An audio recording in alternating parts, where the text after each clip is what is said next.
Hello, ladies and gentlemen. Welcome to the, oh my goodness, 470th episode of the GeekVerse podcast. I am the Clown Prince of Podcast Stress now. And yes, yes, I had a great cough right there. Awesome.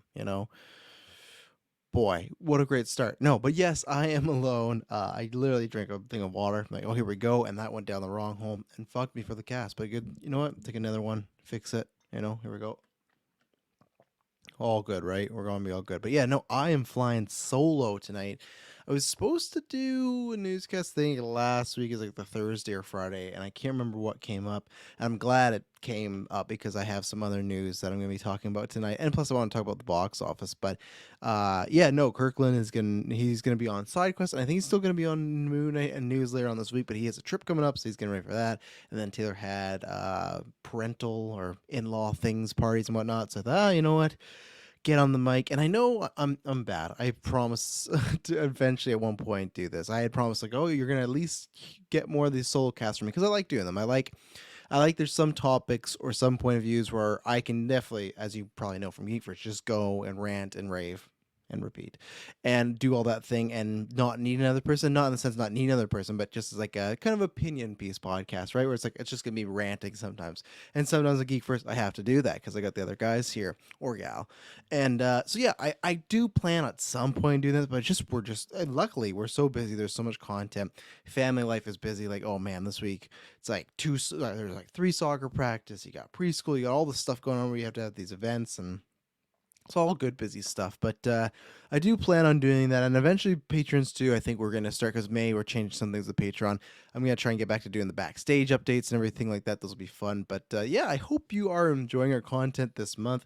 We only got what 5 more days left of the month. It's been a really fun month with Moon Knight, Halo, which I've not. I guess still got to catch up on. I might be on the review this week, but you've gotten that. We've gotten a load of movies, just tons and tons of movies. So it's been a wild month. May's gonna get crazy too, because we got the Moon Knight finale, we got Doctor Strange, and then we got Obi-Wan. I'm in the midst of doing my Star Wars rewatch. Today I did Revenge of the Sith and A New Hope, and so what's funny about this is I've watched the animated stuff with the kids with Star Wars, and I think it's funny. They definitely, Clone Wars and Rebels, they definitely like Clone Wars more as far as the animation. Like, I think there's just something about it that's a bit more, I don't know, fluid, flawless, like whatever it may be. I think it catches their eye more. But there's times where even today we watch X-Men Evolution, they're kind of like, okay, I've had enough of these. There's a few of them. Ones they don't do that too is luckily they're definitely my kids as Batman. That doesn't really happen there. But with this, it's like, okay, I think I've seen enough. Or anything I think Spider-Man related too. But I'm getting them to X-Men Evolution, things like that. But we're watching the Star Wars movies, and I've kind of been watching to see. So I have my 2-year-old, my 4-year-old, and I've been watching, say, okay, what grabs her interest, etc. The 2-year-old, she's already not that much into TV as the eldest. She is for the specific things. If it's Moana, she'll be glued to the screen. The two Frozens, and now turning red recently. But with my 4-year-old, and she's gonna be 5 in July. I've been watching, say, okay, what? Because now she has her things where she's interested in this show, this character, yet, so I can kind of get a gauge of what she likes.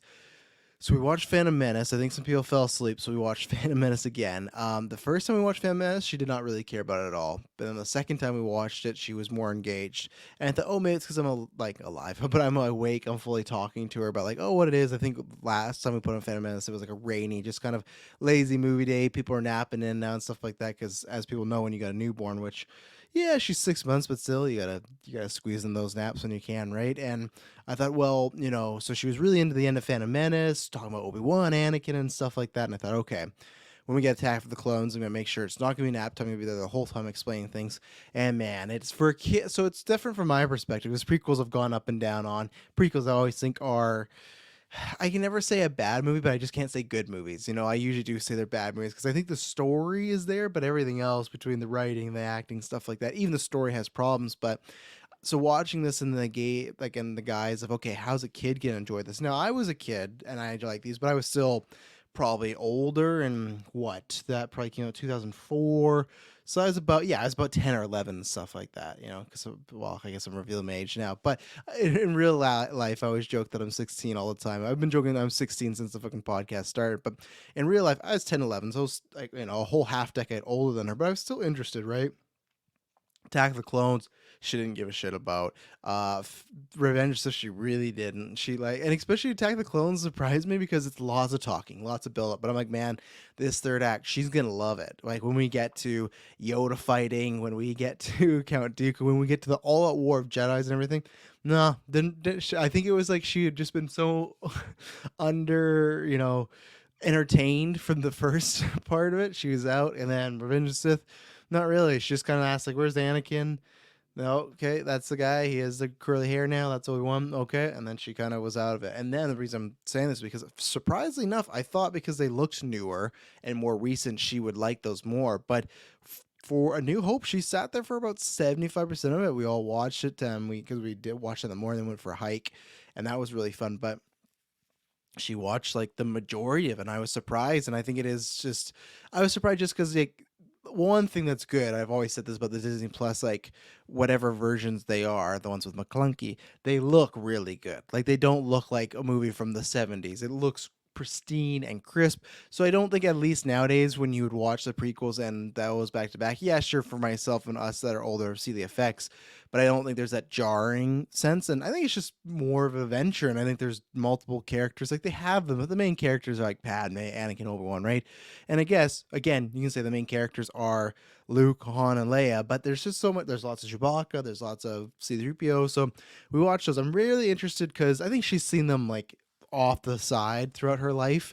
We did do a trailer reaction for Rise of Skywalker, but I'm excited to watch the newest ones and see how she feels about that, because she did ask like, "Oh, is there like a girl Jedi and stuff like that?" And I said, "Oh yeah, you're gonna see a bunch of those. Then eventually we'll get to Rey and stuff." So yeah, that's been what I've been doing and everything like that. This weekend, lots of chores on Saturday, nothing but chores, house cleaning, laundry, everything, and then Sunday was busy day. And yeah, with summer coming up, lots of kid events. But yeah, that's what's going on in my life. I'm getting ready for Obi-Wan, watching the Star Wars movies, and I thought, or hope everyone out there is doing good, happy, safe. Hope you're catching up on some Star Wars before Obi-Wan. And yeah, everything we do is the links down below, to review us, to watch us, to listen to us, to support us. As always, the Patreon, we're going to be adding some more stuff. We're going to be, I guess I can tease it here, that's why you listen to solo ones. We're going to be bringing out back specifically like exclusive episodes that'll just be on there. We got so busy that the only ones that have been on there is After 9. That will be at a higher tier. The other exclusive ones were After 9, the call-in. To get that'll be the same. But the other exclusive episodes, we're at least going to try and do once a month to start. But yeah, because you guys and gals that support us over there, you legitimately like the extra newscast, side quests, any retros or comic versions. You guys make it so we can do those. If you look at GV, a couple of years ago, we'd always do a newscast and maybe a review or two newscasts. But now we pretty much have an episode coming out every day. And even these past few months, like they haven't been like classics or like re-releases, and stuff like that. So, and we got lots of fun retros. I'm excited for the Jurassic Park retro. I think that's gonna be a good time with Taylor and Kirklin, whoever else joins us. But yeah, if you like what we do, we would really appreciate it. And soon you're gonna be getting more things.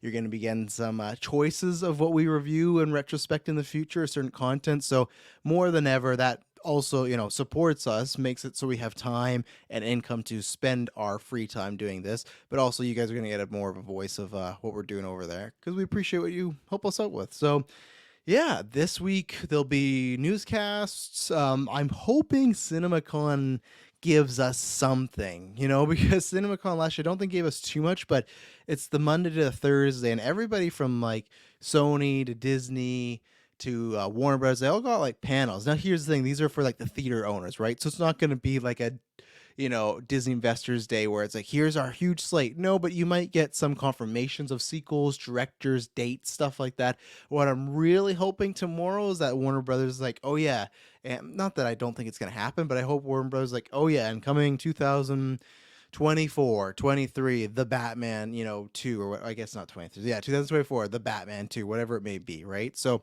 we'll get a lot of that stuff, hopefully. I know they're screening Top Gun, so that's going to be your first reaction. So yeah, I'm hoping we get some fun news. We got the Moon Knight penultimate episode, and then next week, I know we're into this week, but next week's Doctor Strange. My God, that's crazy. I'm ready for it, but I'm not ready for it at the same time. It's moving at light speed. It just feels like I'm not sure what it's like with everybody else where you're living in the world, but here we've had restrictions very loosened, mask mandates are gone, even at my work, because I work for Interior Health and we work with a lot of old folks home, stuff like that. But where I work directly, we usually don't go there. And if you go there, I'm dealing with my job is either I'm sending stuff out when I'm in the warehouse, or when I'm doing my office job, I'm in there just dealing phone calls, emails, stuff like that. But I'm never directly going there. And it's like, if you go there, you have to, of course, make sure you're vaccinated. You have to be masked up, everything like that. But for a while, it was even like, oh, that site, even though none of those people are going there, you still got to be masked up. That's even loosened. So it's been good. Obviously, you still take your precautions. And there's times where I do still wear my mask, but there's just been times where it's nice to have a little normalcy again. Like, and again, for me, it's the biggest thing is just like stuff with the kids. So that's why I feel like stuff's been moving at a warp speed, because it just feels like, okay, life's back, here we go, whether that's some people trying to force it or not. But it's just events. Like this year there was a kids egg hunt, which we did do, and it's just, I don't know how many kids there was. You went to a park, they laid eggs all over, you ran up, you got them, and then we left. They got a little prize. But like, that wasn't a thing you could do 2 years ago. Even if numbers were down, it's like, we're not doing this, too big a group. So it's nice. And I think where I live, cases are I think where I live, cases are relatively good. Sorry if I dropped out. Usually I have Kirklin and Taylor to fill some airtime, even though I'll tell you the most annoying thing. Sometimes they'll just be, I'll drop out and they just sit there and they're like hoping my internet, which, it's not my internet's bad. It's this room that I'm in. It's like brick metal walls. They'll just sit, I'll go back and watch replay. They'll just sit there and hoping I'm going to come back at any point. And then like, okay, he's back. No, they got to fill that dead air. But, yeah, let's talk about some stuff. So I have, I guess, kind of three things to talk about. The first one being a multitude of topics, and it's going to be a fun one because I get to, again, rant and rave a little bit on my favorite topic, Marvel Sony nowadays. But it's going to be Marvel Sony and some rumors. A big thank you to S Bubs, because I saw this after he had shared it to our GV Discord. Go join that. But he was the first one to give it to us. And so it's one of these things where it's a 4chan / Reddit leak. So it's one of these where all this 100% could be bullshit, right? But we've known the past few years that sometimes it's not. And that's where I'm excited to break this down and see, like, I think there's some truth to some of this and some not. So that's where I'm like very divided. Maybe at the end I'll reveal where I am. And then we have, what was the other piece of news? I think just movie box office from this weekend, and then a little update on the movie draft, and then also just the Sony delays and the reshuffling of their schedule and everything like that. So let's go with the main topic here. And obviously I'll throw ad breaks, good stuff like that. Go to Patreon, get the ad-free episodes. Let's go down to the very bottom of this. So you can go to there's a Marvel Studio Spoilers on Twitter. It's an automated account. It's at M Studio News. S-Bubs runs that, and they tweet out a lot of this stuff. It's automated and everything like that. So they tweeted out this link so you can go find the source of it. And here's the thing, before you get worried, there's some leaks, and there's some leaks that have like some spoilers in here of like, oh, here's a reveal. I'm not going to get into any of that. It's just some news about the movie universe, some news about the plot of these movies, and maybe some actors or actresses or types that they want for these characters, or characters they could be playing. Anything and nothing in this, like even some of the spoilers, it's not like any big spoilers, but I'm not going to spoil any specific plot points, anything like that. It's going to be general kind of rumors you would hear, variety or something, dispel or put out there. So let's start off with this one. And this is where it's so tough, but this is, I think, almost all of these, especially when we get down to the plot details of all these movies, they're like, I agree, you read them, you're like, this feels fake and everything like that, but then there's so many comments that I agree with where it's like, well, these are Sony movies and they would feel like this. Like, this reads exactly how Sony would pitch a movie and stuff like that, right? But this is something where this was in the crossovers section, and I thought this was interesting. Sony plans to introduce their own Spider-Man in the Sony universe. I'm not going to call it Sputnik or whatever they call it. They apparently approached Andrew Garfield, but he declined. So there have been talks about setting the films in his universe, but having him retire so he doesn't have to appear. Just think about that for a second. So this is what I'll probably do. I'll say if I believe it or not and kind of break down the pros and cons. Overall, I believe this to a point. Now, if they did approach him to be, hey, we want you to be, you see these movies, Venom morphs, we want you to be a Spider-Man. Now, I'm not going to speak for Andrew Garfield. And there's many people we talk about with our patrons. Look at someone like April. She always is talking about that on After Nine stuff, that she, unabashedly loves those Venom movies. And I know many people that do love those movies or like them, enjoy them, stuff like that. So Garfield could be like that, right? But at the same time, they definitely, especially at least Morbius, has a very kind of downtrodden feel on the Marvel Sony universe. It feels like a big kind of loss, right? And then I think there's a camp of people like me in the Venomverse where it's like, I just do not like these movies. So if he's in that camp for whatever reason, if he's seen these movies, if he knows about these movies, if he knows about the reception, where I think this could be true is, I've said this before a few times, and I get it. And you know what? My Marvel Alliance brothers over there, I feel like Chris is more like he's fine with it, but Brent's been shouting it hard as far as like, he wants Andrew Garfield in the Venomverse. And obviously that's because I think Brent's fine with some of those movies to liking to semi liking them, but for me, as someone that dislikes them, I go, I just don't want that at all. And for me, taking out of like, obviously, it's all subjective as far as the point of like when you're looking at how you feel about a movie, but I just feel you look at the care, and to me, look at the Morbius end credit scene. To me, the care that they're putting in these three movies we've gotten so far feels very little. It feels very cash grabby. Every movie is a cash grab. Every movie on the planet, the directors, the writers, they're the artists. They're making it, but the studio that's producing it and putting it out there, distributing it, that is them looking for a profit, And of course, there's people that can be more passionate about that. Like, look at myself and other people that do podcasts. Like, we can make a profit. We can luckily pay for gear and pay for ad time and pay for to actually, run the podcast. And we're passionate about it. But then there's other people that might not be, and they just do it as just a gig, right? And that's the way you got to look at it. Where, of course, there's so many people like someone Feige. Of course, he's making it for a buck. He wants to make money, but I would not say he's not passionate. That's where for me Sony just feels like it is that complete polar opposite, where I don't think the passion's there.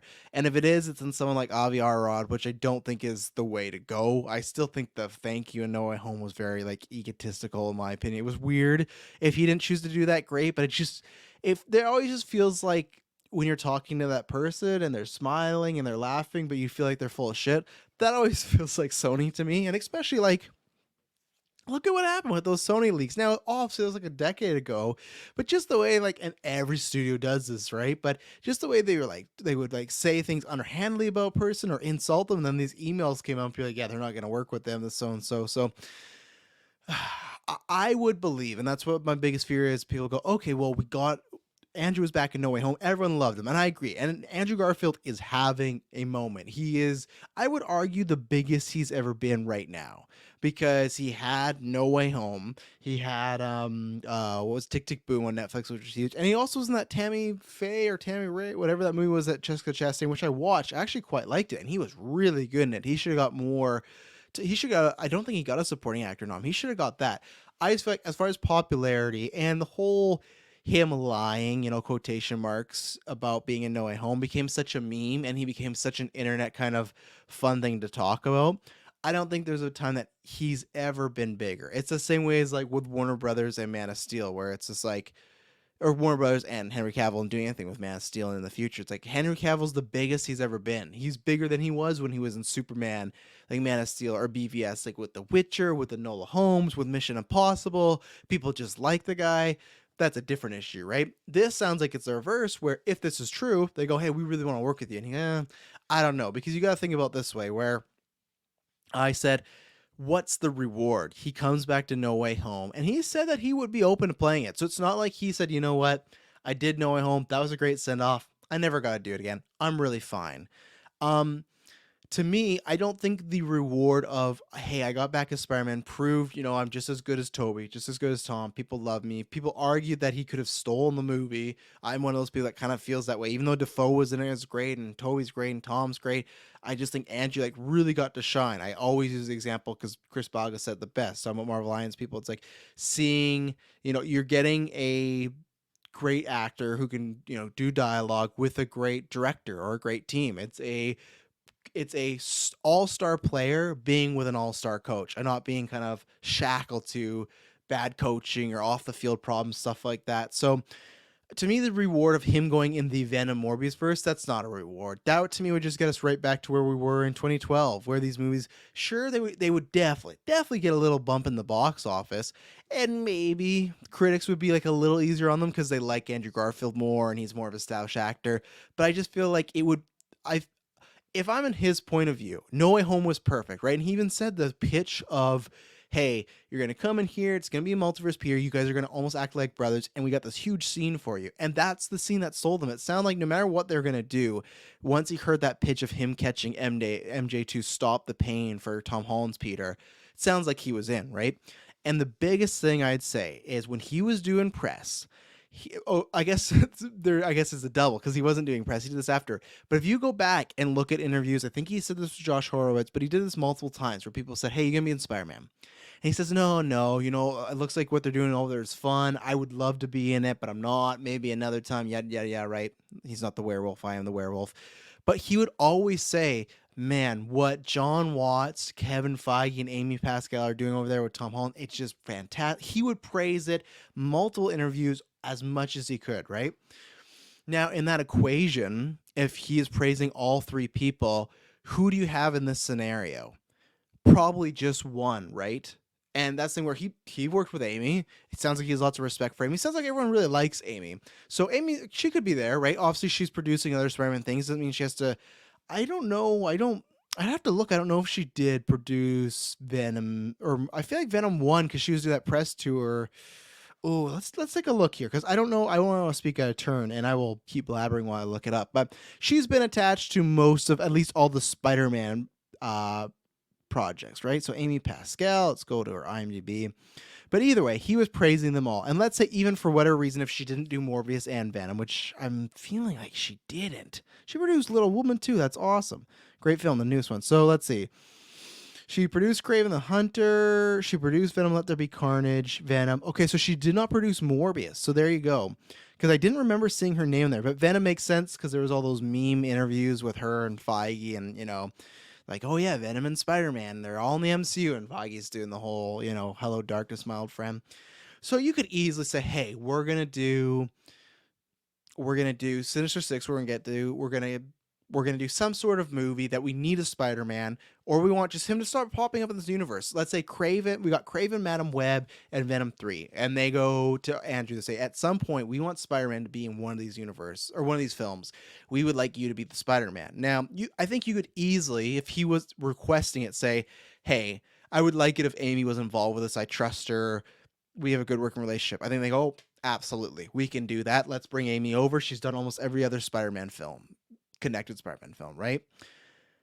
Then what happens when you get to the other two? Those two people, let's start with John Watts.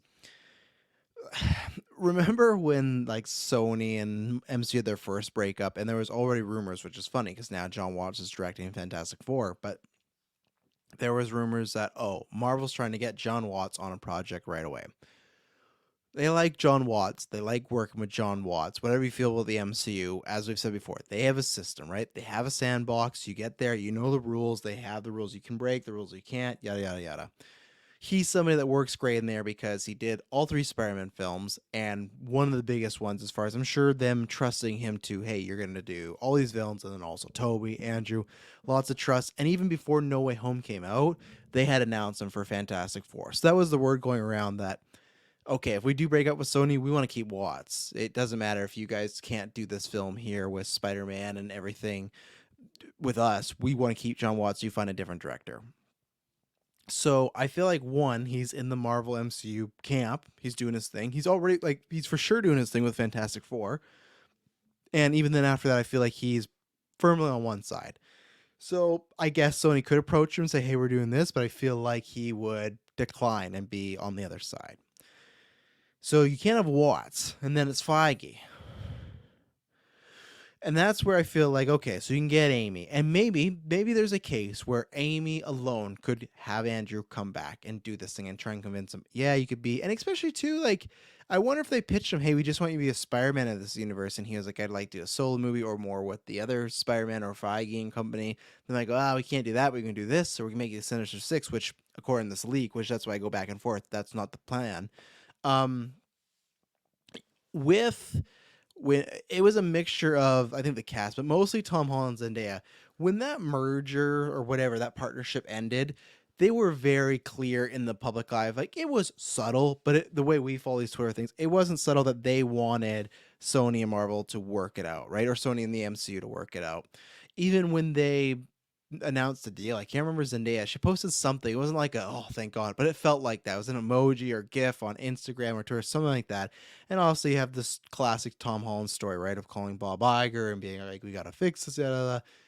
So I feel like those actors are in the same camp, and the way Garfield would always include those three, Pascal, Feige, and Watts, to me was one, he already had worked with them, so I'm sure he felt that way.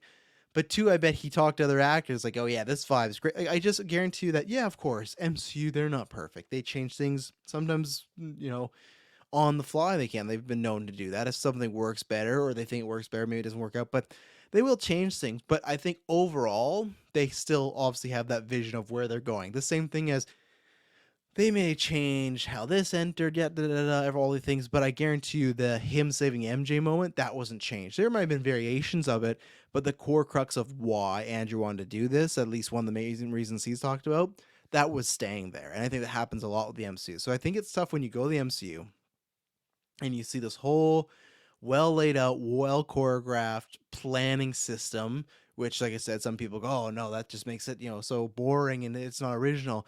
I have my problems with the MCU, of course. Like that's some of my go listen to my Moon Knight reviews where I'm enjoying the show, but some of it feels a little MCU vibe, like, "Oh, we can't do this, we can't do that." But what they're great at is an overall vision and usually executing that vision pretty well, I would say. So for Andrew to do that and then go back to not only what they could be pitching him, but he knows, like, he's been there. He's done it. It's like an exit sheet on you going in the back being like, baby, it's going to be different this time.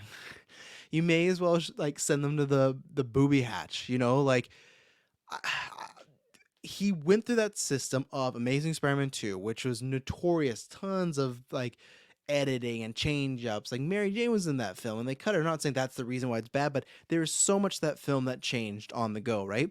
And he was also in a scenario where it was, hey, we're gonna do this, and there's gonna be Sinister Six and I remember when there was Amazing Spider-Man 3, but I remember, I could be wrong. Someone tell me, but I remember there being a time where it's like Amazing Spider-Man 3 and 4 were like rumored that were going to be happening, or maybe shot back to back something. So he had been through a messy situation and he'd been through a time where, oh, we're going to do this, this, and this, and this. I think with the whole crew, and that's where I think if you could get Feige and Pascal, that's where I feel like he'd be more on board because you go, okay, between the two of them, they're going to have something on the table that I really enjoy. And I do think it's next year's going to be very interesting because at the end of this we're going to talk about the shifts of the schedule and everything like that. Morbius is, going to make what? Maybe break even the most, and if that's if they're being truthful about that budget. That budget could be higher because of COVID delays, right? So I think the most it could do is break even or lose some money. And even the break even, that's not a win. That's a whew, we dodged a bullet. That could have been worse. No one's making products and selling them just to break even because you can never make a profit. You can never expand. You can never do more. So sure, Morbius breaking even, you can be like, yeah, like I said, oh wow, like that was close when we could have lost some money on that one. But then you still look at that and you go, okay, between critical reception, I'd say fan reception is mixed. I'd say it's lower if you ask me. I think it's a pretty, like, for Marvel films in general, one of the lower ones I've heard people talk about. But let's just go with mixed to be nice. I don't know if you invest in that. So you have Craven coming up next year. You have Madam Web. Spider-Verse is different. I think that's on a different wavelength. Don't think it affects these movies. Venom 3, I think, will continue to be a hit. So don't gotta worry about that. But if you exclude Venom and you get Morbius, Madam Web, Craven Hunter, which both those two I think could be the same as Morbius. Maybe, I'm not saying quality wise, but if around box office, a little more, a little less, depending on word of mouth, because Madam Web and Craven the Hunter are even less known than I'd say Morbius. So they have Venom, but then do they look at everything and they go, hey, Venom's the best thing for us? That's what we can really bread our butter on? I don't know. I don't know if that's what you can do. And that's why I do think if next year it's tough because we supposedly have, and maybe this happens in Doctor Strange, right? But we supposedly have one more Spider-Man appearance in the MCU, and then there'll be a new deal, or they go their separate ways. So it's just a question of when does that appearance happen. If it's a few years, then we don't got to worry. But if it is, let's say Doctor Strange, let's say it's Toby or Tom, whatever, appearance happens, contract's done. I do lean to. I think there will be a deal made because I think they'll look at what they did with No Way Home and say that was a joint partnership. We did that together. We can do this again. But I think that if those other films do not do well, it does help them in this scenario. At least MCU being like, "Hey, let's continue this more. You guys can still do your stuff, but let's make a deal and figure this out." And that's where I think you could see Andrew Garfield more. I think he wants to be. I know people keep saying Secret Wars, and I didn't believe that. And even then, you have, like we always talk about, her validity, right? And see what it's going to be like in a few weeks from now. But My Time to Shine, she had a lot of No Way Home scoops, and she was reporting that, Garfield's going to be back. They're talking to Stone. So that's why this could be nothing. It could be just pointless. We could hear announcement next week. He's back. Because they have said, oh, soon we're going to reveal who that Spider-Man is.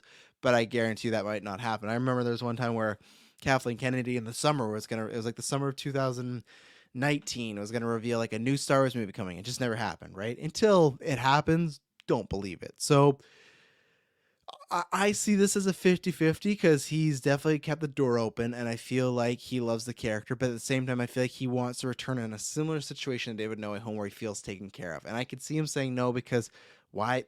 If it's he's not going to need the money. He's going to have work for the rest of his life. So if it's go out on the high of No Way Home or double chance it and maybe go back to Sony and hope that it works out, I could see him being like, yeah, no, I'm just going to stick with this No Way Home ending. And maybe if they want to do something with the MCU in the future, great. But as of right now, not going to happen. Or if it's Feige producing another Sony movie, if he's like, okay, we are going to do Amazing Spider-Man 3, but I want Feige and Amy on board, and it's a similar thing where they have some sort of partnership, maybe.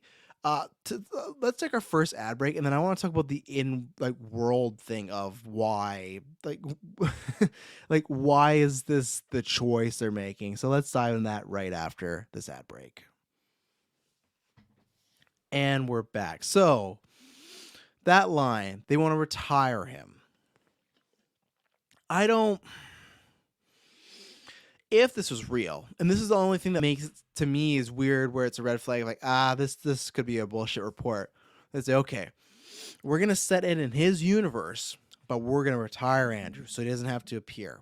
Now, you can make the argument, that's what I'm going to do, have devil's advocate, that they're doing that. So if one day they can get him to appear, it's in that universe, then okay, I see it. Even though we just had Morbius, where they found a shoehorn way to get a character from a different universe into their universe, right? So that's why I don't really buy it. And that's where it is, like I said, a red flag, because I would just feel if they talk to Andrew, say, we want you to make you Spider-Man. And he says no. So, all right. And they still set in his universe. It's not like a beloved universe. Like Andrew Garfield's liked a lot now or loved, but Amazing Spider-Man 1 and 2, it's not like people are clamoring to go back there. Just do your own thing. Now these movies fit in that universe. I always agree with Brent there. They fit in this universe, meaning they're not that good in my opinion. So they fit right like a glove. But if he says no, just say this is your new thing. Why the baggage? Because then you could do your own Goblin, do Electro, unless you want some of those actors. But that was a strange thing of like, we're going to send this universe. Now, who could they use? I think the obvious is Miles. I think if they are generally going to do, even if they're Tom is with the MCU, that's the route you go. You go with Miles because I think that would get people hyped. Even people like myself that are very down on the Sony. And honestly, they'll announce it and I'll be like, oh, that's cool, Miles. Then I realize, it's the Sony universe. This is probably going to not be that great. But oh well, we're getting Miles and hopefully it's good.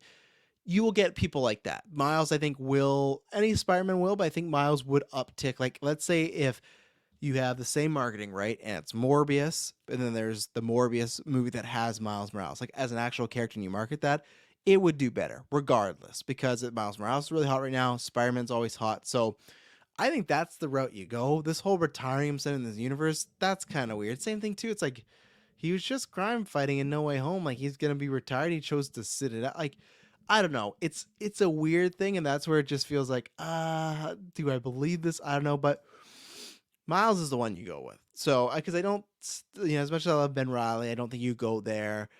or the biggest one, which I don't understand, which we're going to talk about, and there's some of these like leaks here.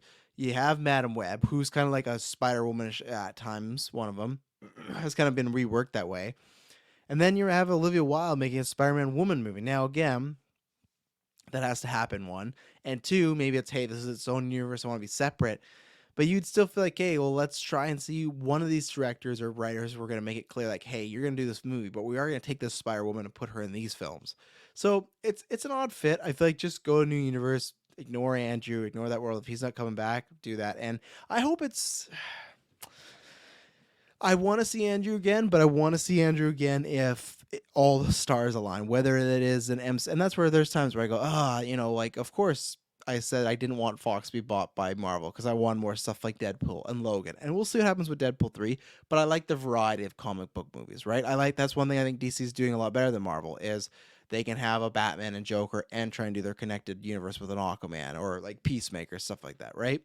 But at the same time, MCU's connected universe is delivering in spades. So I couldn't sit there and be like, hey, you guys should stop this. And the overall quality is very good for the amount of projects that they put out. So I understand that. It's just, to me, if you're saying, hey, we're going to make this Spider-Man film with Andrew Garfield, and I'm the guy deciding, it's like, we could go with Sony or go with MCU. Sure, I didn't even love those first two Spider-Man movies, like, to the nth degree that I could have loved them as far as other Spider-Man movies or MCU movies.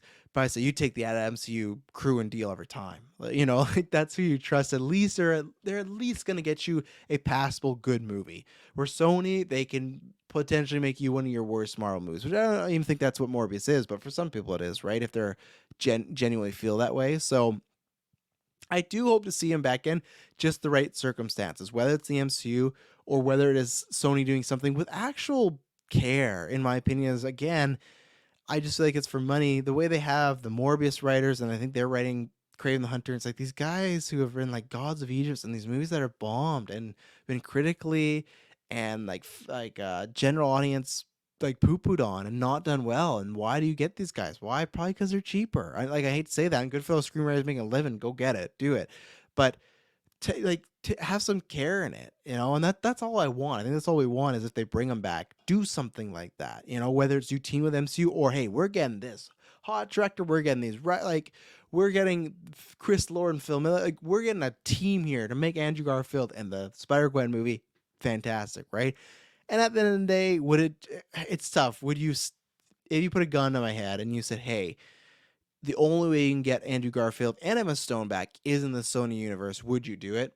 I'd probably still say yes, because now as I'm older, I've done the whole, like, now when I watch, I was talking about earlier, the Star Wars movies, I don't watch Solo and I don't watch Rogue One. Sure, they are canon, but I don't really look at them as canon, not in the way of like they're not required viewing to me. And there's things I don't like in those movies. So I just kind of compartmentalize. I'm saying that wrong. Compartmentalize. I'm just gonna put it in a box and it sits over there by itself alone. It doesn't bug me, and I can do that nowadays. So the same thing. Sure, I'd want him to come back. It might not go well, but if it sucks for Emma Stone and Andrew Garfield, I'll be bummed to say, oh, you guys had another chance. You guys could have really rocked this out and you screwed up. I will be bummed and I'll give it a negative review, but at the end of the day, it's not going to hurt No Way Home. It's not going to hurt his performance there. And I just, okay, well, it just doesn't exist. The same way Wolverine Origins happened for Hugh Jackman, but then he ended on Logan, right? So we'll see. The other thing we'll see about, dear God, so this is in the crossovers and plans. So this is one I 50% believe it and 50% don't. Sony wants to make a Sinister Six multiverse crossover film where Tom Holland fights Michael Keaton, Tom Hardy, Jared Leto, and others, but is in the very early stages of development and will be unconnected to Marvel's next Spider-Man project with Holland. So that's a whole thing to unpack, and it sounds messy, but it is Sony, so that could be messy. The Sinister Six movie, it's happening. Like, they're gonna try it again. Like, it's just like the Fox universe was obsessed with making Dark Phoenix happen. Like, they want Sinister Six to happen. Minor spoilers for Morbius. You saw the end credit, or you saw that Michael Keaton's in this movie. It's to set up the Sinister Six in the most terrible, brutal way I've ever seen a team up set up, or a superhero team set up ever, in my opinion. Just flat out awful. But to me, it was like we didn't know if they're gonna be good or bad. But I thought they would still maybe take them and just put them against a other villain, and they are a team of sorts, a really weird ragtag team. But if this is, well, we've heard that before, that was maybe the pitch with Andrew Garfield versus Sinister Six. It feels like lots of times there. Oh, I hit the mic. There's lots of times where it is still, hey, we want to do Sinister Six with Spider-Man. And like, okay, I guess so. I just don't think that works, especially with this team of writers. I think somebody could have, like, back in the even then it was better. Like Drew Goddard apparently wrote that Sinister Six movie, and some people said it wasn't actually too bad of like Spider-Man being like the villain inside. I don't want these guys who wrote Gods of Egypt and Morbius to be writing the Sinister Six movie and stuff like that, right? So a multiverse what is it? A multiverse crossover film. So, and it's weird they say that, and I guess they have to because Michael Keaton went to Morbius's universe, but Tom Holland didn't. So, I guess it would, like, I just don't know what the plot would be if it's multiverse and Tom Holland just plops down in this universe and like, oh, there's Spider-Man, we gotta fuck him up and fight him. I guess I don't know. I also wonder how they're gonna make it seem of Spider, like us caring about them versus Spider-Man. Again, what I almost think would happen is there's a bigger villain and Spider-Man like teams up with the Sinister Six who are like anti-heroes and help each other out.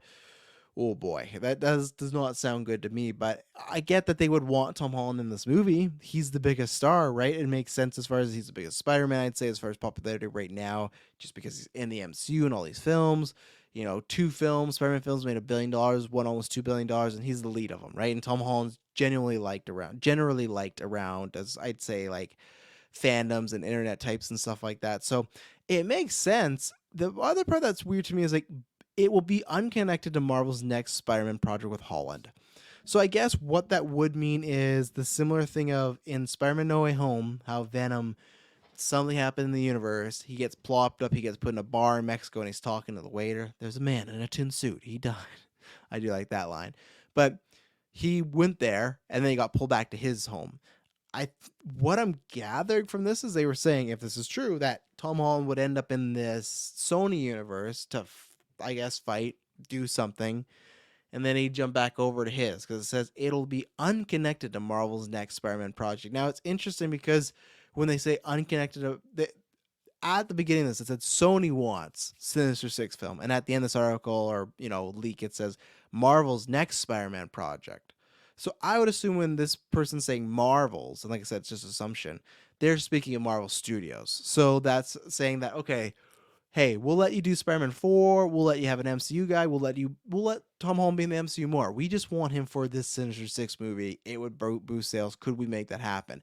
And that's where I am more fine with Sony doing what they're doing, because when it was, oh, they might be connected to the MCU, even loosely if they're in the same universe, not a fan of that at all. But I liked with both Morbius and Spider-Man No Way Home, it was clear like, no, you guys aren't in our fucking universe. Get out of here. So now I wouldn't be opposed if, for some reason, Tom Holland gets, teleported over, has a wacky week, and then teleported back for Spider-Man 4 with MCU and Feige and the crew.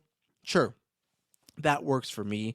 And as right now, they say the other members, we've talked about this before. So you got Vulture, you got Venom, you got Morbius, right? Craven has to be one of those. I feel like Madam Web would be, whether she fits or not, because also you just need some girl power on the team. My God.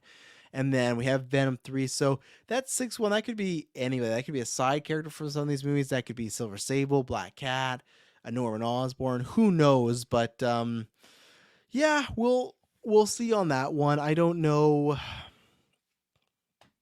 I don't know what the excitement would be for that one. I really don't. So let's go down to some of these movies now. Again, I'm not going to say anything that's a spoiler, or I'm just going to give some plot points, etc., and go from there. Let's see. So Craven. I wanted to read. Let's see. Okay, so here we go. And I was just trying to read because there's like minor of like this guy's also a villain, but I didn't want to say that. But the movie is about Craven being recruited by Calypso to prevent a corrupt magnet, Gregory Hurd, from performing the Gathering of the Five. Now, I've not read the Gathering of the Five, but from the Reddit thread and when I looked this up, people were like, of course Sony would adapt that. This fucking sucks. Now, again, this could be complete bullshit. We could hear so much stuff, but that's apparently what this leaked plot is. Elliot Johnson's Craven, Ariana DeBoss's Calypso, Russell Crowe's Nikolai, Fred Hunker is Chameleon, and Christopher Abbott is Foreigner. Yeah, and so that's the thing. It I don't know if with Chameleon, they're brothers. That's the only thing that I think what they're doing here is Chameleon could also be a Sinister Six member, because I don't think they're setting him up to be a bad guy right away. It sounds like a, Baron Mordo situation in Doctor Strange, where he'll be around helping, but maybe at the end, hopefully not exact end credit scene, but something like that. He would be turned, he'd be opposed to us, everything. So yeah, I think that's the route we're going. I really have no excitement for Craven at all. Aaron Taylor Johnson to me is not the right choice as far as anything I go. Obviously, I've not read the script, so he could be perfect for what they wrote, but just in general, again, not really digging it. So here's the other one. So Madam Web, which is we'll talk about after the delay stuff for changes of dates and stuff. This movie is about Julia Carpenter meeting Cassandra Webb and is learning she is the next Madam Web and must protect the avatar of the Web of Life from a mysterious serial killer. So this I feel like was kind of what I put forward. I was a little not wrong, but I thought it was weird with you had Dakota Johnson, right, and Sydney Sweeney, which this is where it gets interesting as far as the opposing rumors we've heard. Um, I did think that there was going to be two Madam Webs in this. I think I said this with like whenever she was early on, as far as lately, I said I feel like we'd have the older one and the newer one. It just could kind of work as a two-hander. And of course, Dakota Johnson's playing Julia Carpenter. Kirklin, I think, will quite like that. We'll have to see if she ever dons that kind of like black. It's not the Venom suit, but something like that. But she's been more lately the Madam Web Spider Woman in a sense, right? Like she is Madam Web, especially like I just watched a cartoon recently where she's Madam Web, but it's like she's much more active. She's out there fighting, doing stuff, not like Cassandra Webb, who's just in a chair. This is interesting. So supposedly Sydney Sweeney is playing the daughter of I don't think this is like a big spoiler, of Cassandra Webb, who is a villain, Charlotte Witter. So what I would imagine, and here's some other things: Dakota Johnson's playing Julia Carpenter, Sydney Sweeney's playing Charlotte. Vera Farmiga is in final talks for Cassandra Webb. That's fucking great casting. Now I still picture like Miss Webb as an older Helen Mirren type, Glenn Close, but still, if you're gonna go, okay, we're just gonna have her be 50. Vera Farmiga is a fantastic actress. She was pretty good in Hawkeye, but she's somebody that is just, she has so much range, and she could be, to me, the way I picture Madam Web, where you want to care for her, but she's also just like a flat out asshole to you sometimes, and she's very cagey. That's Vera Farmiga. Go watch Bates Motel. She does that as Norma Bates, right? So that's great casting if true. And this is where I hope they're not listening, the other geeks. Sony wants Jenna Ortega for Anya. If they're not listening, if they are, then they can steal it. But there's still a coin flip, a spin the wheel, whatever it is. Jenna Ortega is high on my superhero draft list next year. The same way Sydney Sweeney was. This whole Madam Web movie is all about like screwing up my draft list. But Jenna Ortega, it's funny. So I had seen her in, and maybe other people had seen her in other stuff, but I had seen her in You Season 2. She plays Ellie, name of my third daughter. And then she appeared in my the babysitter serial killer, the babysitter part 2 on Netflix, where it's like Samara Weaving's in it. But anyway, so she's in that. She's a love interest. But I just feel like she keeps popping up and stuff. She popped up in Scream. There's another thing she popped up in recently I watched. She's going to be Wednesday in that Addams Family project for Netflix. And then she was an X, which I'm excited, hopefully at some point, to talk to some people on After 9 that had seen it, because Kirkland says he's going to. I enjoyed X enough. Here's the thing. I would have enjoyed X if it was not an A24 movie, I think, because when you get that A24 tag on it, even though today I learned that they did Tusk. I did not know they did Tusk. My brain was shattered. Go check out Slice of Film, the podcast network. Mark Tan hosts that with Katie and Sarah, and he's the one that revealed that to me because he shared some of his rankings. Like, wow, Tusk, really? So maybe I should reel back my expectations, but still, I was expecting a lot more. Same thing. She's always good though. She's just one of these actresses that whatever she's doing, damn, she delivers. But that I don't think got to show her strengths really, and I thought it was like a fine horror film. I think it was fun. I didn't know about that Mia Goth twist, so I think that would have enhanced my enjoyment of it more. At the end I go, oh, okay, that was really fun. I had some hints of that, but I didn't jump to that conclusion. But X was a little more disappointing for me. But Jen Ortega, what my point is, I feel like her agent, I don't know about now, but is pretty smart and has done a good job of getting her out there and building her name and getting her exposure.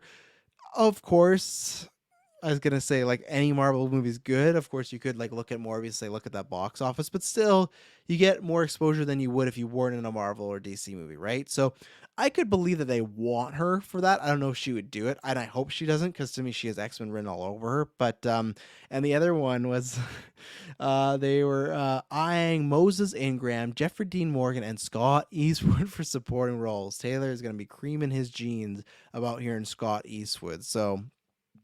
That is supposedly Madam Web, and that's what they're going to be doing there. So yeah,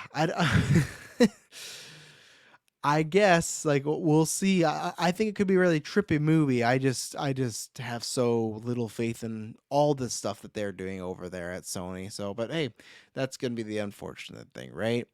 Next is Venom 3. Good old Venom 3. Venom 3 is... Oh, did I lose it? Hang on, I gotta go back. I just put the wrong link. So, the movie is in active development with a 2024 release, with Andy Serkis set to return as a director. Again, these are just leaks per se. Patrick Mulligan, here's some of the plot. Patrick Mulligan will become Toxin, but will be a rival vigilante rather than a main villain. The plot features Venom and Toxin being hunted by government and having to join forces to fight Xenophage, a genetically engineered symbiote killer that goes rogue. That was when I saw so much of like, man, this plot sounds so bad, and people are like, this probably is the plot, and I would not disagree. It's interesting, right? So you can go back and watch. Well, don't actually, but you could if you've watched Venom 2. They set up Stephen Graham character, who I love in Boardwalk Empire. I've always loved him when he played Al Capone there. He's never had the same type of roles as he did in that. But here's the thing, I love Stephen Graham, but I don't think he's like a massive actor. So this idea of, okay, Venom 2 sets up that him, Patrick Mulligan, he's a detective, gets the symbiote somehow, and he's going to become Toxin, right? It's the child of Venom and Carnage. I don't mind this idea of, okay, Venom, it sounds like they could have a lot of fun with this. Venom's trying to be, the Toxic Avenger or whatever the hell it's going to be. No, what is the actual thing? Why am I screwing it up? Because people are going to be mad at me. And it's so bad because, like, that's the stupid joke he says all the time in, it's the Run. I can't remember it. I gotta just put in Venom nickname. I'm having a complete brain fart, but if I let it go, I'm not gonna, let's see. Oh, because there's like a whole run named after it too. Oh, okay, I'm gonna kill us right now and everything like that. Let's say popular comic book arcs. Let's see. I'm gonna find it. It's something. He made that joke so many times. I know people are yelling at me like, it's this, it's this. Oh man, I'm not. Oh, here we go. The 10 best comic book stories. I'm hoping comicbook.com is gonna help me out here. Dead Meat, number 9. Carnage, number 8. The Bride of Venom, number 7. Look at that. Hunger, number 6. The Last Temptation of Eddie Brock. Let's go in 5. Venom Dark Origin. Oh my God. Agent Venom. Spider Island's number 1. They will not help me with anything. Anything. Like, I cannot find this at all. And I know someone like S-Bubs or someone is yelling at me right now. Chris and Brent are probably yelling at me. And like, this is the name. This is the name. But, oh, no, I'm not going to find it. But anyway, so Stephen Graham. I like the actor. I like this idea that he is being... you're going to have some fun where Venom's doing his superhero stuff, vigilante stuff, and he's going to... The Lethal Protector, my God. Oh, my God. Just, it... Now, I'm not the biggest comics connoisseur. I'm not the biggest Venom fan. I love Venom. Not the biggest fan. I've read Lethal Protector. It's been years, but I've read that. But I just had that moment where I cannot grab this out of my mind. But either way, he's being the Lethal Protector. He sees there's another Toxin, just like Morbius. There's a vampire copycat killer. There's a Venom copycat killer. But either way, they have to look out who's this Toxin guy. They probably fight because they don't trust together.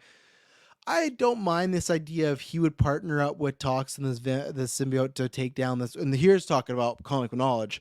Xenophage or whatever, had to look it up. Did not know. And he looks so cheesy and so lame. But I guess I was kind of hoping they'd go the null route for 3 because they're hinting at space and stuff. And I feel like that's a good way to do something a little bit different and get really wild. But maybe they're holding on to that. Maybe there's an end credit set up. I think they could keep making these Venom movies as much as they want. Maybe that's a big crossover they want to do. So them taking on pretty much just like a symbiote predator that gone rogue, that makes sense. A company or whatever, a scientist lab has this idea, goes wrong, starts killing people. I buy all that.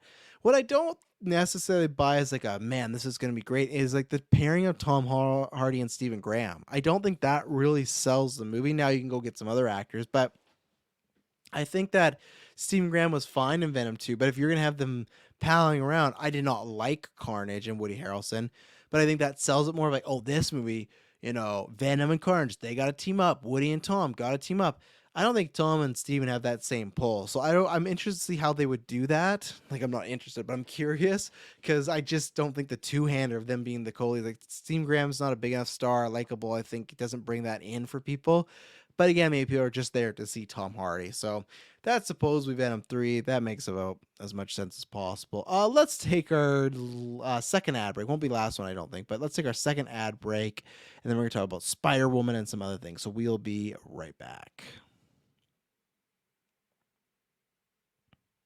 And we're back. So let's talk about this. Olivia Wilde Spider-Woman, which has gone dead quiet. But it makes sense because she is in the process of that Harry Styles Florence Pugh movie. What is it? Don't Worry, Darling, something like that. I care about the film. Not going to care enough to look it up and delay the cast again like I did for Lethal Protector. This movie is in active development for 2024 with release date. Olivia Wilde as director. The plot features Jessica Drew developing spider-like powers as a child due to a serum created by her father and being captured by a criminal organization that tries to turn her into a weapon. She manages to escape and lead a peaceful life until the organization locates her, forcing Jessica to join forces with the government to take them down. Sony reportedly wants Ana de Armas as Jessica Drew. I'm sure they do. And Rebecca Ferguson as the lead villain. I'm sure they do.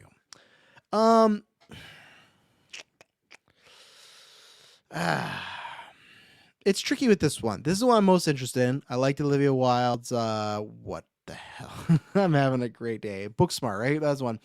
And then next movie looks good. I like her as a director so far. This plot, this is where, again, the red flags, where I could believe when I go Ana de Armas and Rebecca Ferguson, I kind of laugh, but still, they got bigger stars like a Tom Hardy, Sydney Sweeney, who I think her agent would have been smart enough to be like, no, let's get her in the MCU, let's wait around. But no, they're going to put her in that. And I guess I kind of mentioned she's going to be a villain. That's what they were saying. With that, I like, because I would rather her be Black Cat or have a bigger role, but at the same time, I imagine the movie's not gonna be that great. So if she's a villain that just gets killed off, great. She can go to DC or MCU. Perfect. That works for me. Go get a payday. Go have some fun. Work with Dakota Johnson. Great. With this, the plot to me, I know lots that sounds like similar to some stuff with Jessica Drew, but the whole idea, it pretty much just sounds like it's going to be the Bourne Ultimatum, Bourne Identity, but with Jessica Drew, in my opinion. That to me it sounds too simple for what Olivia Wilde would want to do. And I also thought like a Spider-Man woman, and it could be this, but would be, I guess it is smaller, but I mean small in the sense of more a kind of a character piece, almost the same way as like Spider-Verse is massive, right? But I feel like at its core, it's really about Miles and learning who he is. Like these like emotional scenes with him and his uncle spray painting and him and his dad. This plot does not sound like any of that. So it just doesn't sound like Olivia Wilde to me, but maybe it's like that's the plot and she's going to come in and add those wild isms in there. Sure. Ana Armas and Rebecca Ferguson, that's just like us when we do, hey, I was lucky a few years ago. I love to do a victory lap. I said, hey, Oscar Isaac would be perfect for Moon Knight. He is perfect for Moon Knight. Is the script perfect and direction? No, still good, but still, that's like us fan cast. Like, this person would be awesome. Of course, that's who you want. Ana de Armas and Rebecca Ferguson, two of like the most talented, like hottest actresses, I mean, for career wise and look wise in Hollywood to be in your project. Yeah, sure. Is it going to happen? Olivia Wilde directing does help that. I don't know. Ana de Armas Rebecca Ferguson, I think, is going to happen at some point. Ana de Armas is just like, I think, 100% locked to be in something, because the rumors was that she was up for Catwoman in the Batman, and it was a combination of either she wasn't the first choice or like she had scheduling issues, something. I had said before, she was my Oscar Isaac. I love Zoe. She did great, so I'm happy. I still think Ana de Armas would have been almost the perfect Catwoman, could have passed like everybody with a lap. Zoe, I think, did a great job. I still have to fight for a little higher than her, but Anna Armas was perfect. But my point was, and maybe she wasn't. Maybe Zoe read and like, you know what, more chemistry with Rob, etc. So that's why I trust the directors and producers, because we got a fantastic Catwoman, Zoe Kravitz, and I think one of these movies, 2 or 3, she might have performances that gets me to that number 1 there. My point is, if that's all true, she's been circling superhero stuff, and it might not be the last time for her. So I could see her doing something like this. I could see MCU. I could see DC. I do just think, I believe those rumors that she was gunning for this role and something happened, whether they went the other way or scheduling or whatever it may be. I think she wants to be in a superhero project. So I can believe that.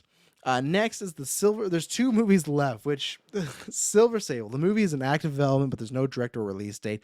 The plot will feature a mercenary Sylvia Sublinova. I think that's how you say it. Assembling the Wild Pack to get revenge on an international crime syndicate for her parents' murder. So much about murder and or parents in this, like parents being murdered and death in all these Sony movies, right? But it makes sense. Sony wants Jodie Comer for the role. Again, these are leaks. This could just be some random guy telling somebody. This could all be bullshit. Makes sense, you know. But that's the thing, we were talking about this and Sydney Sweeney. Charles Murphy, I think 2 weeks ago, put out that he had heard Silver Sable for Sydney Sweeney. So that's where another thing. These could all be bullshit, and we're just having fun talking, chatting. So sure, I'm enough interested in it. I think I was more interested when it was Silver and Black, but we'll see. And then Night Watch. This is a movie that I'm pretty sure was being developed at one point by Spike Lee. I think at some point had it, was either producing, writing, maybe he would direct it. I don't think he is anymore. But I think this is development hell. Never gonna happen. But it just says it's active development. Plot will feature Dr. Kevin Trent developing a suit with cloaking abilities to prevent a corrupt corporation from weaponizing his nanotech research. Sony wants Roger John Page as Nightwatch. I think that's how you say it. He's the Bridgerton guy. That's what everyone says. Bridgerton guy. He was, again, there was rumors about this, that he was one of the final frontrunners for Adam Warlock in Guardians of the Galaxy 3. Don't know if that's true. Those were just rumors. But he's, again, been circling superhero stuff. I think I've seen him in, I feel like there's something that came up. But if I have, it's smaller stuff that's not Bridgerton. I can't trust Shonda Rhimes after she hurt me so much with Grey's Anatomy to invest time in it. But either way, I've heard nothing about good things about this guy. I've heard he should be the next Bond. I'd be down. So I think you will see him in a superhero project soon, unless Bond happens or something like that. But this, I don't think. I think this is in development hell. That's just something like, oh, we'd love to do this. Like, yeah, I'm sure you'd love to do it, but can you do it? I don't know. But yeah. So that's the Sony rundown. That's everything they're doing right now in this leak. Again, this is fun. We talk about this all the time because look at something like Barry Keoghan, right?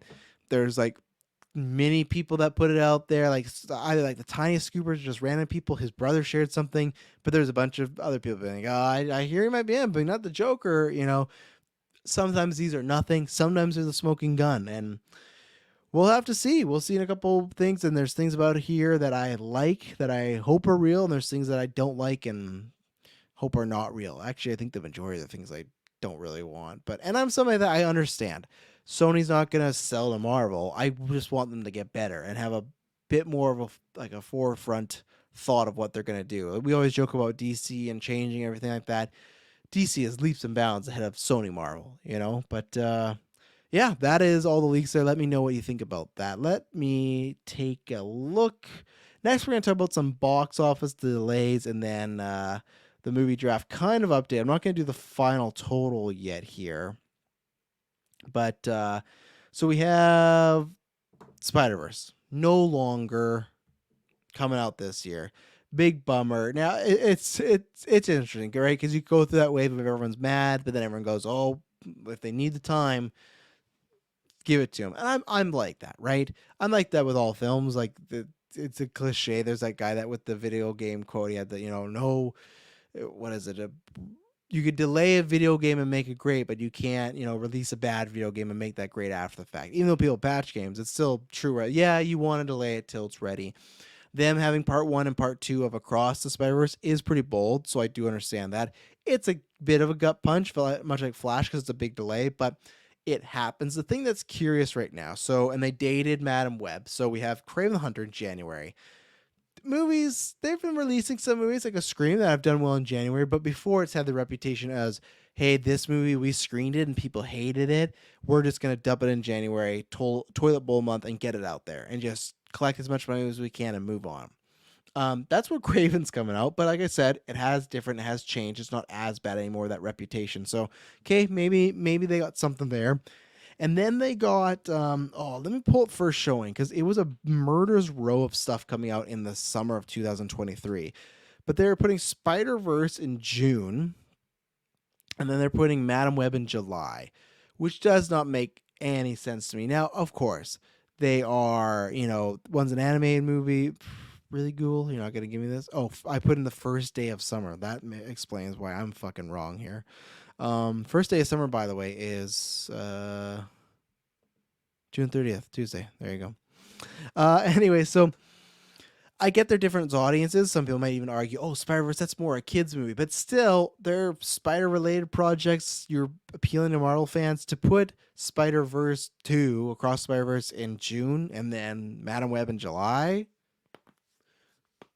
Oh, I hope you didn't hear that neck crack. It was a good one. But doesn't make much sense to me. So June 2nd, Across Spider-Verse Part 2, and then July 7th, Madam Web. So literally pretty much a month away.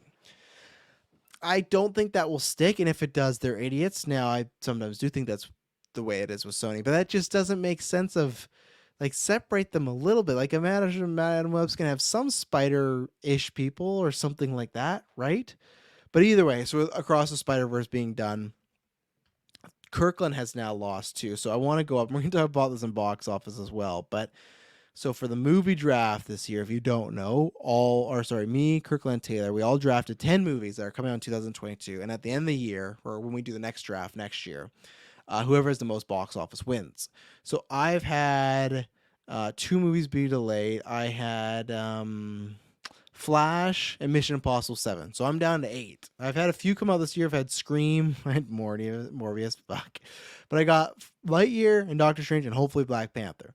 So I got some good ones. And now Kirkland is at 2 delays as well, because he lost Aquaman 2 and Spider-Verse, his second and third pick.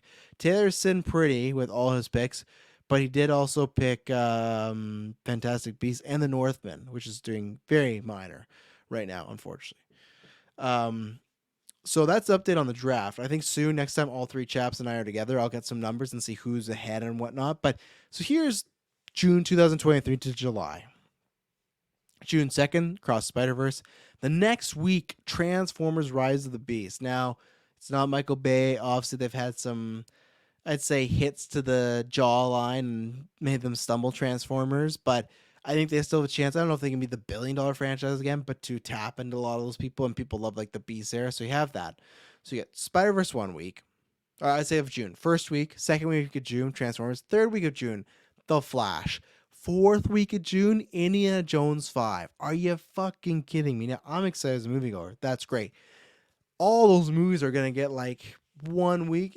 Of course, they'll get longer. They'll get 2 weeks. People will make money and stuff. But sometimes you still want to have a movie come out, have some breathing room of 2 weeks at least. Hopefully 3, 4 being the dream of just being the only movie. Having Spider-Verse, Transformers, Flash, and Indiana Jones all back to back.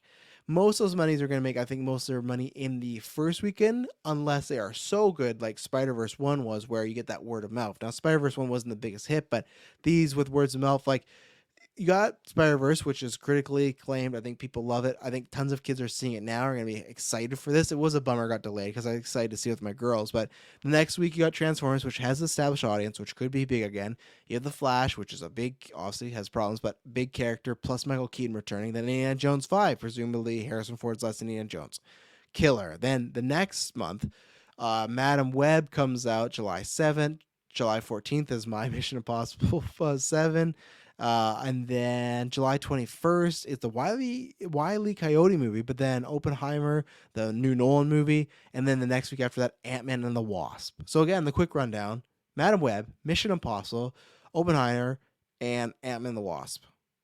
Again, just a fucking murder's row of films. Then you even like slip down to August right now, the 3 films in there for next year. Meg 2, which made money, it has its audience, but Meg 2, a new Teenage Mutant Ninja Turtles, and then the week after that, or 2 weeks after that, Blue Beetle.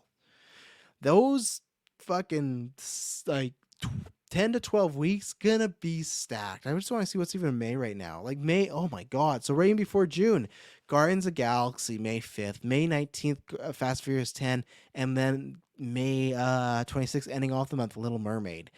Just crazy. That is just 12 to 16 months of just massive movies. Now, again, as we just saw, movies could easily be delayed a very far time off the state. But as right now, if we're to stay the way, tons of movies. So I think Sony would be smart to move that away. They might be looking at be like, we have nowhere else to move it. But like right now, what is in December? What was in the original Spider-Verse slot? Wonka and a Star Trek sequel. And The Color Purple. I don't know what that is. But I feel like they should put it back in that December slot. Especially I feel like more families and kids are seeing it. But you know, whatever. That's what they're doing. So we'll see what happens with all these movies. I do think one of them will move. I don't think they both can go without a month of each other. And yeah, and then this weekend, this box office, I got to pull up. What was it? Brent gave me the news site because Box Office Mojo just like destroyed their website. You know, like it just sucks. The numbers. Is this the one you're talking about, Brent?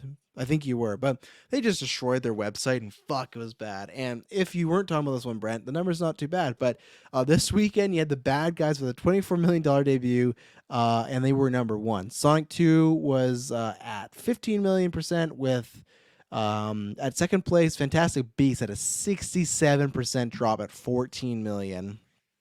The Northman only made 12 million. Unbearable Weight of Massive Talent only made 7 million.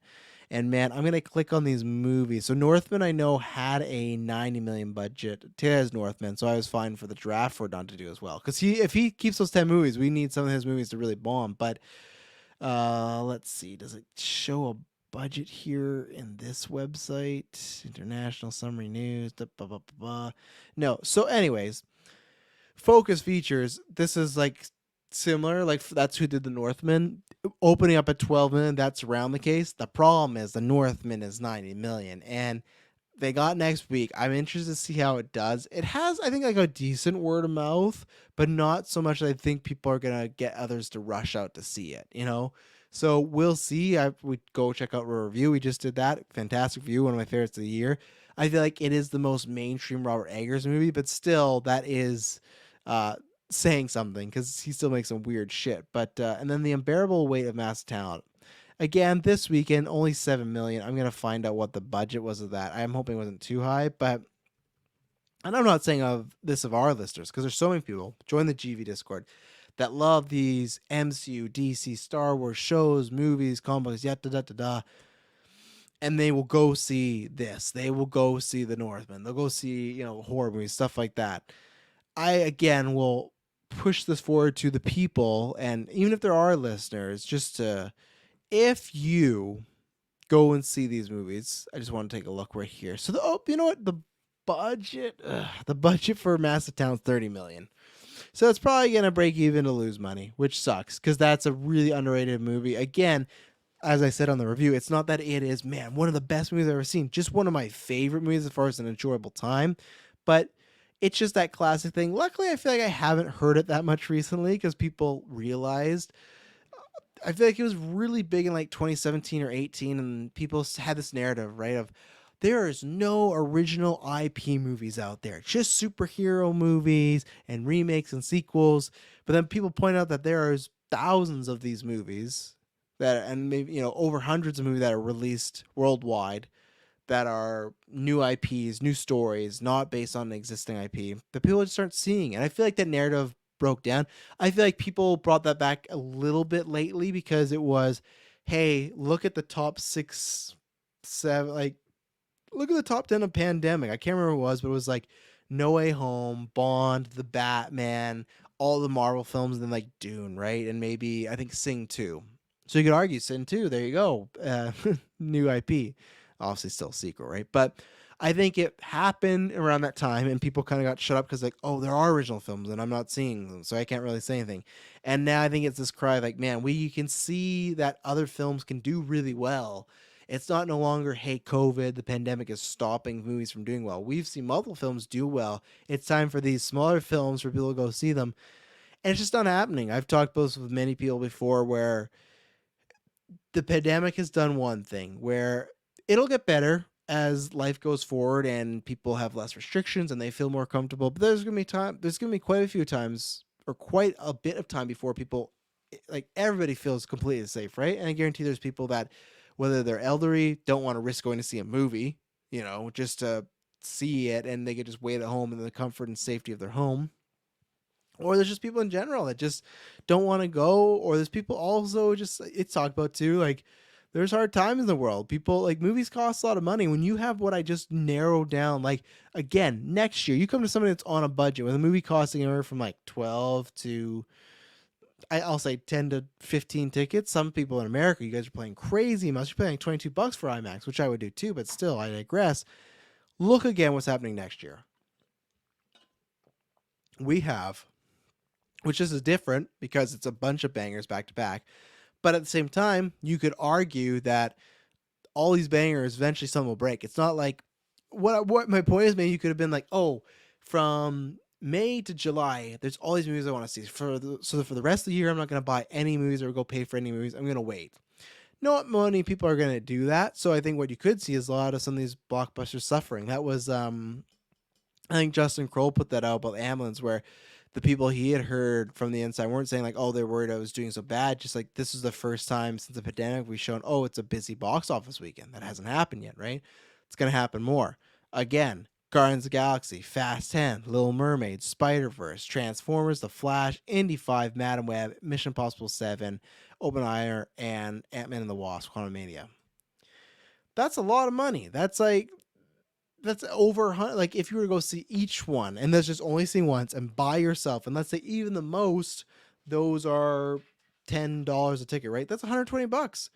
People sometimes don't have that with what's going on in the world, right? So that's where I've been saying for a while, people are showing what they're interested in. And it's going to get even better going forward because stuff like Suicide Squad, right? Very low opening, but you could have the case of rated R, sequel to a meh film, but most importantly, day and day release, right? It was on HBO Max and the theater.